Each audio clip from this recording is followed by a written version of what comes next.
좌파라는 교조 집단이 철석같이 믿는 그 사상을 살펴보겠습니다.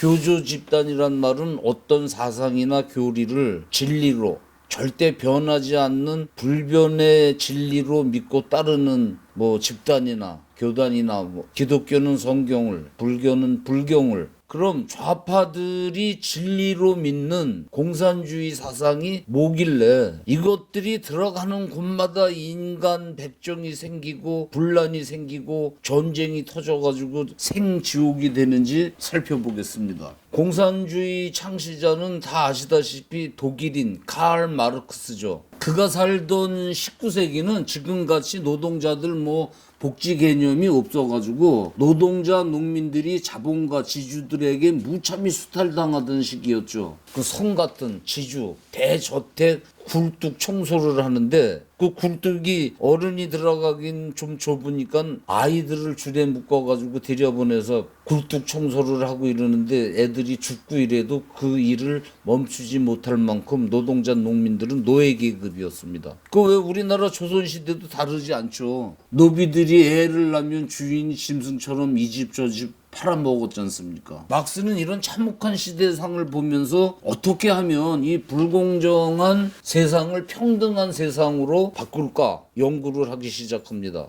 그래서 그는 모든 철학 서적을 뒤지고 물리학을 공부하고 열심히 연구한 끝에 공평한 공산 사회를 만들려면 수탈당하는 계층, 노동자, 농민이 기득권, 지배 계층을 투쟁으로 무너뜨리는 수밖에 없다는 결론을 내립니다. 그리고 그 투쟁을 합리화하는 변증법적 유물론이라는 이론을 냅니다. 변증법. 하나가 둘로 쪼개져서 투쟁을 하다가 다시 하나로 통일된다는 이론인데 자연 만물도 이 법칙에 따라 존재하고 발전한다는 얘기입니다. 식물이 씨앗에서 새싹이 나올 때도 껍질하고 투쟁을 해서 깨고 나오고 병아리가 알껍질을 깨고 나오는 것도 투쟁. 인류 역사도 투쟁의 연속이며 그 투쟁에 의해서 발전해왔다. 이 법칙에 따라 공산세계는 반드시 온다면서 투쟁이 왜 필요한가 더 근접한 예를 드는데 좀 원시인들 세상에서는 함께 사냥하고 함께 채집해가지고 공평히 나누어 먹던 공산사회였는데 제가 그 방송물 제작 때문에 인도네시아 지구촌에서 가장 오지라고 할 수 있는 데를 갔는데 아직도 그 석기 시대를 그대로 살고 있는 원시 부족이 있었어요. 그래서 제가 이제 그 원시 공산사회 기억이 나가지고 유심히 그들의 생활상을 봤는데 실제 그렇습니다. 같이들 사냥을 하고 어린아이 여자 전부 자기 역할을 하고 그다음에 그 수확물들을 갖고 오면 똑같이 분배해서 나누어 먹고 이렇게 원시 사회에서 쭉 내려오다가 고대 사회에 와서는 힘 있는 자들이 힘 없는 자를 노예로 부려먹게 되는데 이때도 노예들이 기득권과 투쟁을 하면 발전을 하는 거고 그렇지 않으면 발전이 안 되는 거고 고대 사회 이후 조선시대와 같은 봉건 세상에서는 또 역시 땅을 가진 지주들이 땅 없는 소작농들을 착취하고 노예로 삼고 그때도 농민들의 투쟁이 필요했고 지금 같은 자본주의 세상도 돈과 권력이 있는 자본가가 노동자를 착취해서 더 큰 부자가 되고 노동자들은 대를 이어서 혹사당하게 될 것이기 때문에 노동자들은 투쟁을 벌여서 부자와 권력자들을 처단하고 그들이 갖고 있는 권력을 평등하게 나누어 갖는 그렇게 함으로써 사회주의가 만들어진다. 그 다음 사회주의 다음 더 평등한 공산 세상이 반드시 온다는 법칙입니다. 저는 이 막시즘의 중심, 불평등을 해소하는데 투쟁이 보약이다. 투쟁을 중심으로 봅니다. 사람들에게 가장 큰 비극이 뭘까요? 저는 전쟁이라고 생각합니다. 개인적 사기당하는 거, 연애하다가 차이는 거, 이별, 더 크게는 불구가 되는 거, 살인, 강간당하는 아내를 봐야 하는 인륜 도덕이 깨지는 비극의 결정체. 투쟁에서 생기고 그 확대가 전쟁이지 않습니까? 전쟁만큼 인간에게 비극적 상황은 없습니다. 악마가 따로 있겠습니까? 사람들에게 편을 나누게 하고 서로 죽이게 하는 사상이면 그게 악마죠. 투쟁의 반대는 협동입니다. 우리 인류가 그 험한 원시 시대를 극복한 힘도 사실 투쟁이 아니라 저는 협동이라고 생각합니다. 5만 년간 기나긴 빙하기를 견뎌낸 우리 선조들 협동했기 때문에 멸종하지 않고 대를 이어왔을 것으로 생각이 됩니다. 지금 자본주의 세계도 막스는 자본주의는 있는 자들이 계속 부자가 되고 없는 자들은 계속 수탈당한다고 했는데 지금 그렇지 않지 않습니까? 사주와 노동자들이 잘 협조해가지고 수익을 분배하고 그것은 협동에 의한 결과 아닙니까? 막스가 생각했던 있는 자와 없는 자들의 이 모순, 갈등이 투쟁으로 해소되는 게 아니고 협동으로. 변증법적 유물론, 변증법은 투쟁에 의한 발전을 합리화하는 이론이고 그 다음 유물론이라고 하는데 유물론이란 우주 만물은 신이 만든 것이 아니고 자연이 생긴 것으로 물질이 먼저 생기고 정신은 나중에 생긴 것이라는 무신론 이론입니다.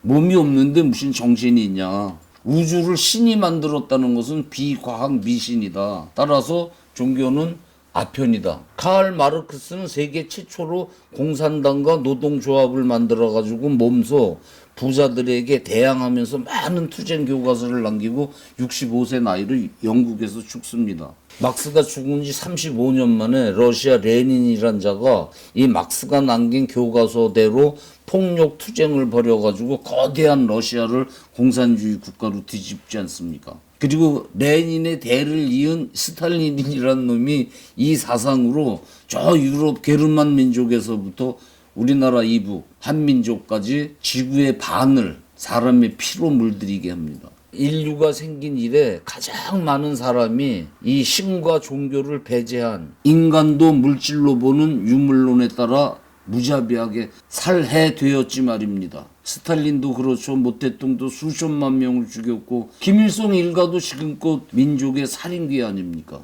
19세기 당시에는 하나님이 며칠 만에 세상을 만들었다는 기독교 성경에 의문을 품던 과학자들 지식인들이 이 막스 이론을 과학적으로 받아들였습니다. 그러나 이 과학적이라던 유물론은 과학에 의해서 오류로 밝혀지게 됩니다.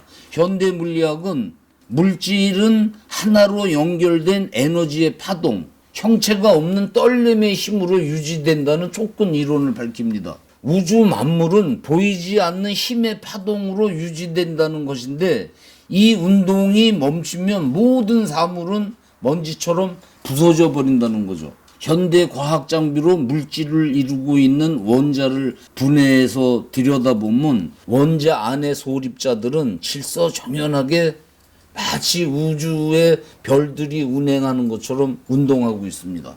그런데 이 소립자들을 움직이게 하는 힘은 물질이 아니라 의지를 지닌 질서정연하게 돌 수 있는, 거기엔 뭐 서로 중력 뭐 이런 게 자연적 현상에 의해서 원칙과 방향이 지켜지지만 그것을 운동하게 하는 의지성이 발견되기 때문에 저는 이 부분이 심상치 않게 느껴지는 거죠. 미국 나사 허블 망원경 등 장비를 사용해 가지고 현대 과학이 밝혀낸 우주 탄생과 현재 모습을 보시겠습니다. 이게 우주 전체 모습인데 지구 이 태양계는 여기 한 구탱이에 있습니다. 우리가 살고 있는 지구는 헤아릴 수 없는 무수한 별들 중 작은 별 하나라는 걸 볼 수 있죠. 이 우주가 탁구공보다 작은 쌀알 덩어리만큼 작은 덩어리에서 시작했다면 믿겨지시겠습니까? 그런데 현대 과학이 밝혀낸 우주 탄생은 약 137억 년 전 어느 날 아무것도 없는 허공에 탁구공보다 작은 콩알만한 빛덩어리 하나가 나타나서 꽝 하고 터지면서 우주가 생겨났다는 빅뱅 이론입니다. 영어로 빅은 크다는 말이고 뱅은 뻥 하고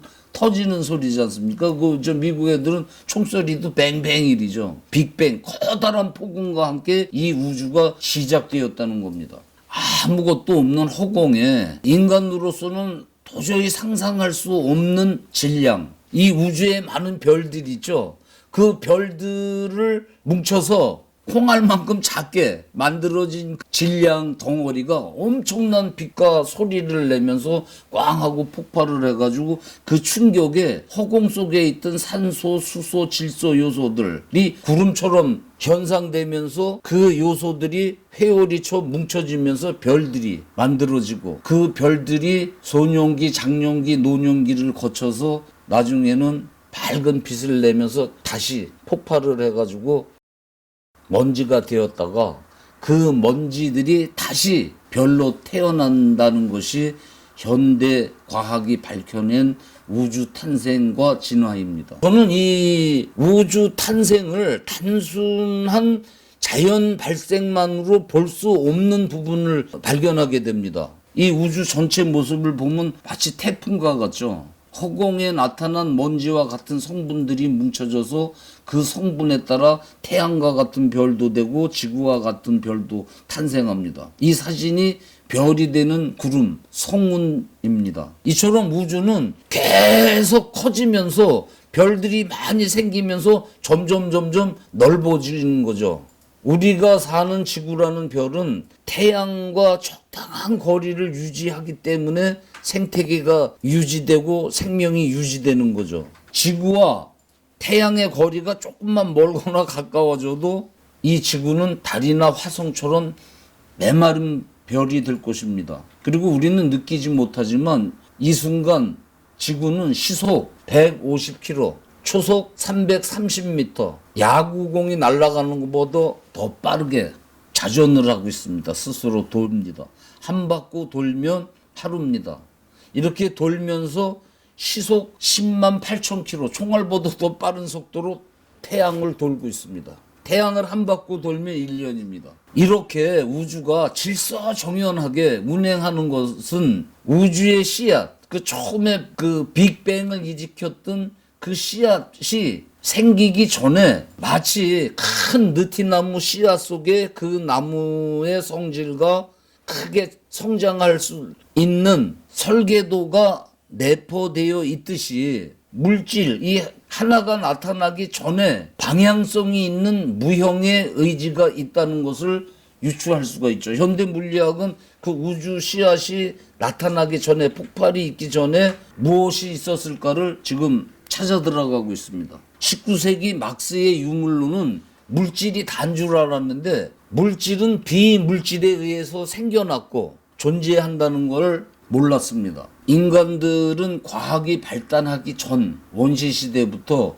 이 우주를 탄생시킨 근원적 힘을 신으로 인식했습니다. 기독교와 이슬람이 함께 믿는 성경 창세기에는 현대 물리학이 밝혀낸 우주 탄생 그대로 적혀 있다고 저는 봅니다. 태초에 하나님이 빛이 있으라 하시니 빛이 있었고 빛을 낮이라 부르고 어둠을 밤이라 부르시니 저녁이 되고 아침이 되니 이는 첫째 날이다. 이 성경은 이슬람과 유태인 선조들이 약 4,000년 전에 쓴 것으로 추정을 하는데 우리 선조들은 7,000년 전에 아무것도 없는 곳에서 하나가 나타나 그 하나가 세 개의 성격으로 나뉘어서 그 운동으로 하나가 열이 되듯 차곡차곡 우주 만물을 만들었고 만들어지고 있다라는 내용이 천부경이라는 경전에 있습니다.